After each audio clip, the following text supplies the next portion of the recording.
சொத்து சோகம் தேடவில்லை, இது சொந்தத்தை தேடித்தான் போனதம்மா.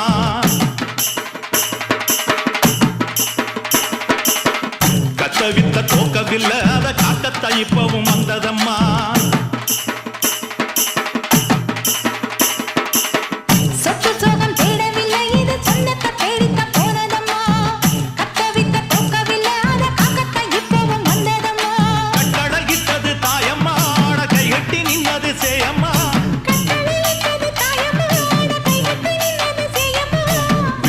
போட்டதுல ஒரு நோக்கம் இருக்கம்மா, பாசம் பொய்யாகுமா, அதில் மாசு வந்திருமா.